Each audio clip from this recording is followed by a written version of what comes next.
You, John Fitzgerald Kennedy, do solemnly swear. I, John Fitzgerald Kennedy, do solemnly swear. That you will faithfully execute the office of President of the United States. That I will faithfully execute the office of President of the United States. And will, to the best of your ability. And will, to the best of my ability. Preserve, protect, and defend the Constitution of the United States. Preserve, protect, and defend the Constitution of the United States. So help you God. So help me God.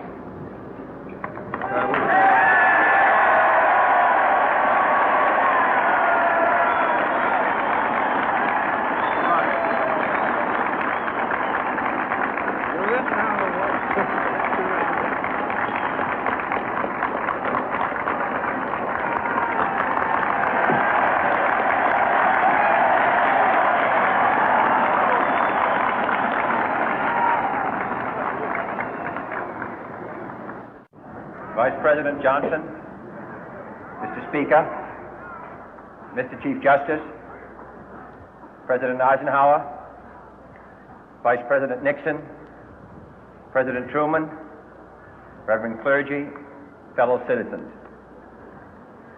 We observe today not a victory of party, but a celebration of freedom, symbolizing an end as well as a beginning, signifying renewal as well as change.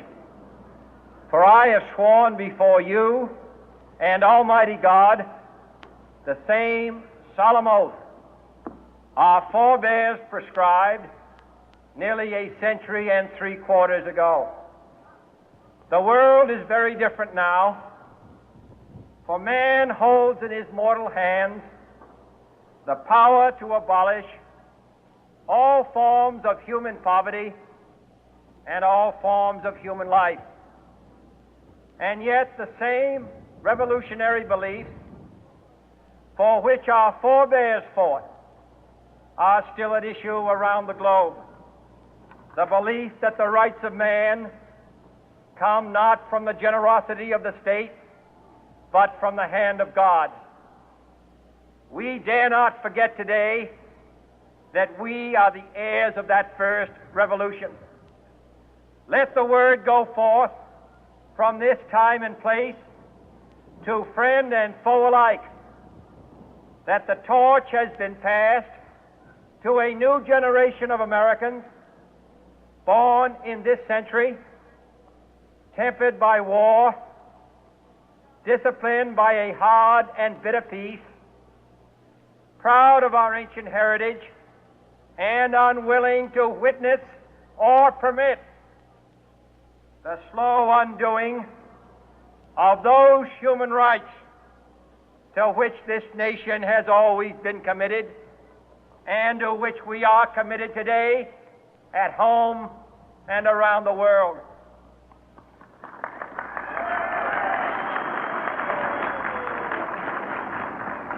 Let every nation know, whether it wishes us well or ill, that we shall pay any price, bear any burden, meet any hardship, support any friend, oppose any foe to assure the survival and the success of liberty.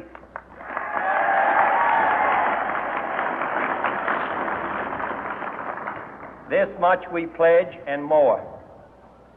To those old allies whose cultural and spiritual origins we share, we pledge the loyalty of faithful friends. United, there is little we cannot do in a host of cooperative ventures. Divided, there is little we can do, for we dare not meet a powerful challenge at odds and split asunder. To those new states whom we welcome to the ranks of the free, we pledge our word that one form of colonial control shall not have passed away merely to be replaced by a far more iron tyranny.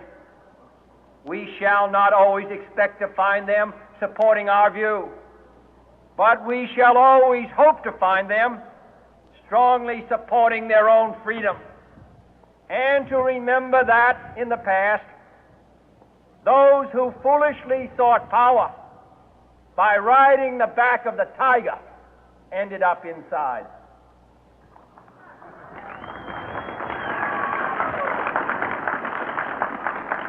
To those people in the huts and villages of half the globe struggling to break the bonds of mass misery, we pledge our best efforts to help them help themselves for whatever period is required, not because the communists may be doing it, not because we seek their votes, but because it is right.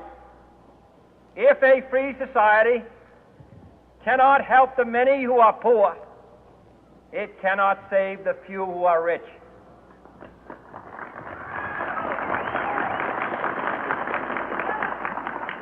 To our sister republics south of our border, we offer a special pledge to convert our good words into good deeds, in a new alliance for progress, to assist free men and free governments in casting off the chains of poverty. But this peaceful revolution of hope cannot become the prey of hostile powers. Let all our neighbors know that we shall join with them to oppose aggression or subversion anywhere in the Americas. And let every other power know that this hemisphere intends to remain the master of its own house.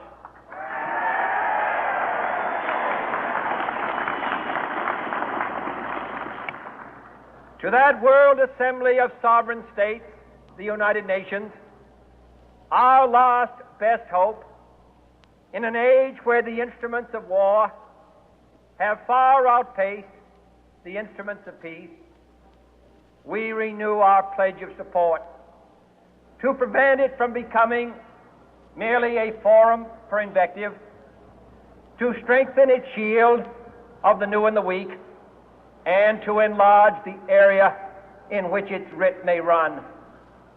Finally, to those nations who would make themselves our adversary, we offer not a pledge, but a request that both sides begin anew the quest for peace. Before the dark powers of destruction, unleashed by science, engulf all humanity in planned or accidental self-destruction, we dare not tempt them with weakness, for only when our arms are sufficient beyond doubt can we be certain beyond doubt that they will never be employed. But neither can two great and powerful groups of nations take comfort from our present course, both sides overburdened by the cost of modern weapons, both rightly alarmed by the steady spread of the deadly atom, yet both racing to alter that uncertain balance of terror that stays the hand of mankind's final war. So let us begin anew, remembering on both sides that civility is not a sign of weakness, and sincerity is always subject to proof.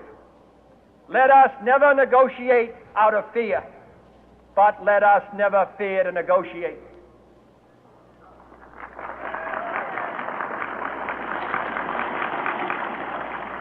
Let both sides explore what problems unite us, instead of belaboring those problems which divide us. Let both sides, for the first time, formulate serious and precise proposals for the inspection and control of arms, and bring the absolute power to destroy other nations under the absolute control of all nations.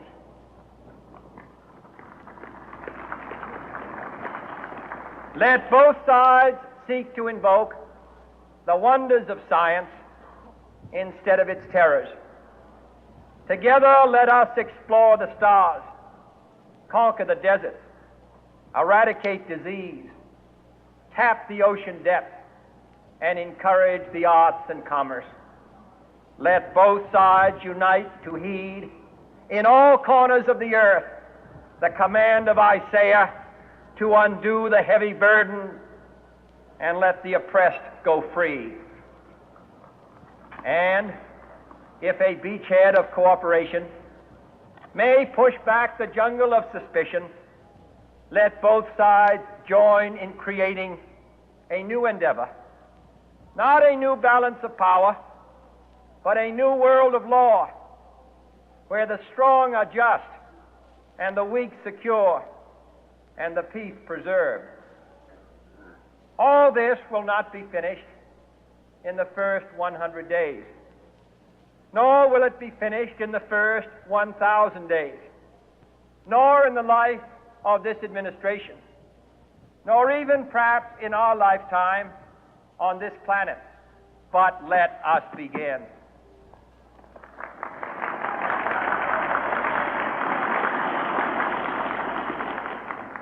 In your hands, my fellow citizens, more than mine, will rest the final success or failure of our course. Since this country was founded, each generation of Americans has been summoned to give testimony to its national loyalty. The graves of young Americans who answered the call to service surround the globe.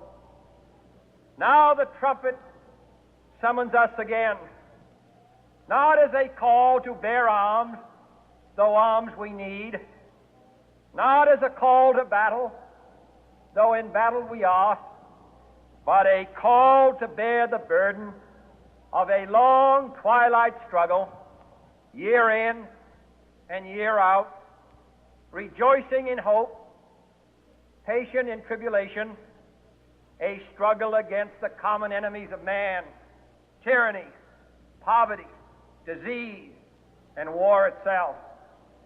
Can we forge against these enemies a grand and global alliance, north and south, east and west,